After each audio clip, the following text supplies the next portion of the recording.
Mga guys, welcome back to my channel, Ami RTV. So ngayon mga guys, ay nandito tayo sa taas ng bundok. So ayan, ito nga dala natin mga guys ay telescope. So ayan, bumili tayo sa Shopee mga guys. At ito yung gagamitin natin mga guys para makita natin yung tawag nito, yung talagang dinaanan ng meteorite natin nakikita mga guys. So base sa ating ano mga guys, itong ano na to, yan no. So yan. So yung puno na yan mga guys, yan yung puno na makita natin doon sa ating bahay. Yung puno na yan, yung Gemelina na yan mga guys. So at saka itong Gemelina na ito mga guys, yan no. Yan. So dyan po dumaan yung meteorite. So dyan po dumaan yung meteorite mga guys. So posible mga guys na dito sa bandang ito mga guys, dito dumaan yung meteorite. Saka dito natin hanapin ito mga guys. Ganun. So napakasukal mga guys. So tingnan natin mga guys kung mahanap ba natin dyan, dyan sa areang yan. So doon sa hinanap natin dati, doon sa hinanap natin dito yung sa baba. Dyan no, dyan tayo sa baba dati. Ganun.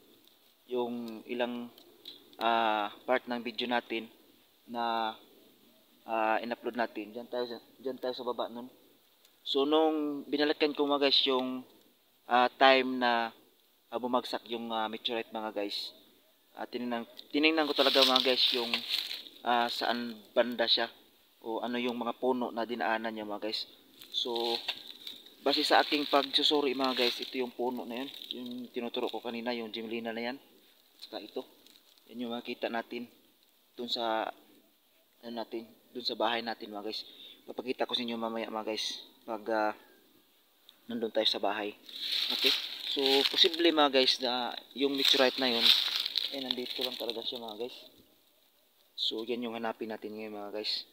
Sana ay mahanap natin yan. Okay, so itong ano natin, itong telescope natin ay magagamit natin ito mga guys sa mga long distance na mga area.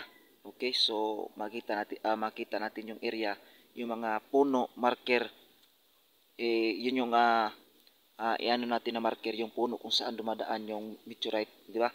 So yun. Okay, so sana makita tayo ng meteorite mga guys ngayon. Okay, so sana makita natin yung meteorite nating nakikita nung May 3.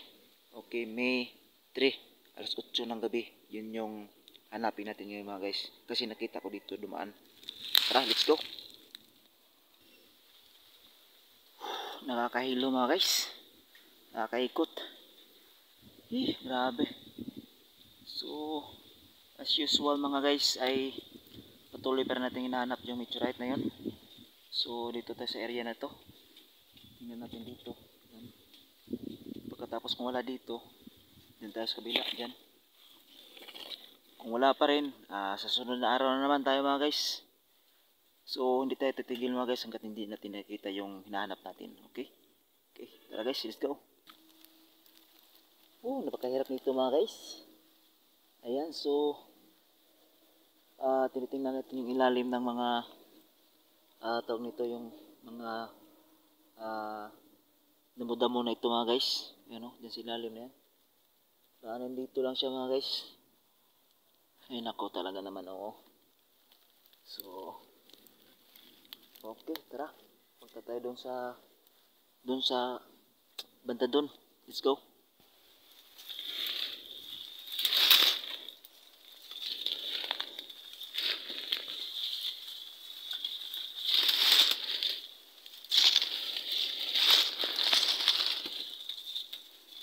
Mahanap din kita ngayon, meteorite ka. Mahanap din kita ngayon.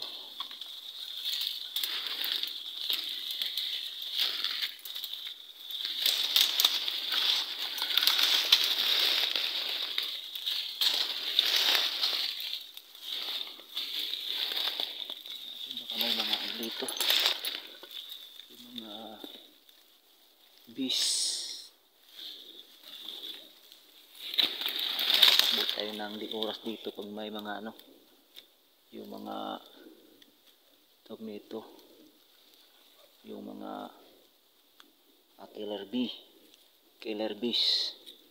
Killer bee. Tawag dyan. Yung sa amin tawag dito mga guys, yung mga tutjukan o yung mga tawag dito, yung mga kunkun.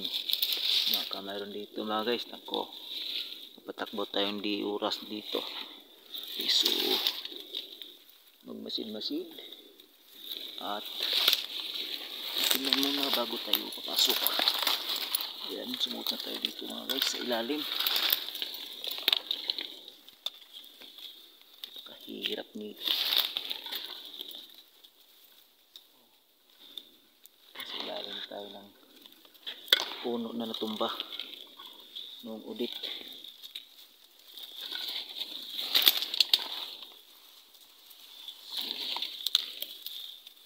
Natin ito dito mga guys.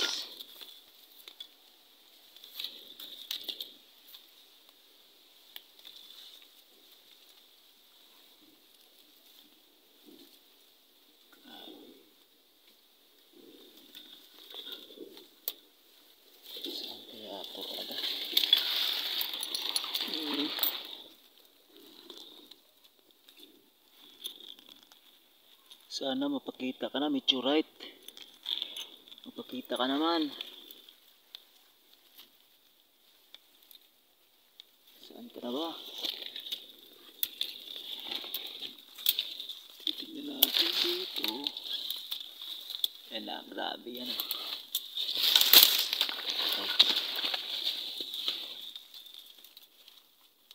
Saan kaya talaga siya napunta? Pag nasa malayo tayo mga guys, parang tingin natin ang dali lang hanapin. Pero pag nandito na tayo sa actual na area, napakahirap pala. Kasi ganito yung makita mo. Ganyan, no? Kita mo yan? So napakahirap mga guys pag pag hinahanap natin ng hindi talaga papakita sa atin. Pero pag ipapakita sa atin yan ngayon, baka swerte natin talaga. Okay.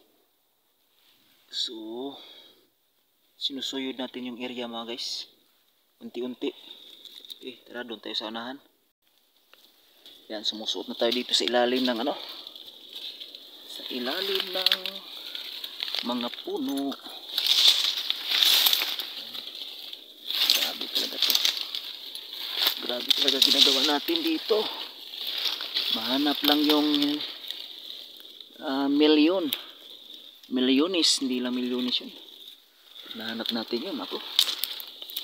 Ay, kaya yan, hirap muna tayo dito. Grabe talaga.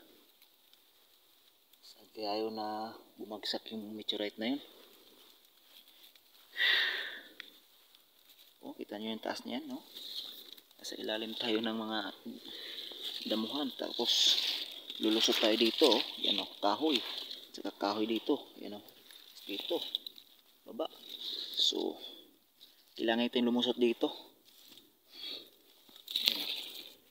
Lulusot tayo dito. Oh, diba? Tingnan natin, lulusot tayo. Kahirap pa naman kasi ayan, oh, dami nating dala. Ayan. Yan.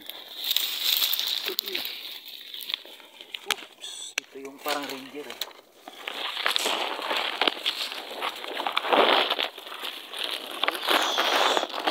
Silip-silip sa ilalim.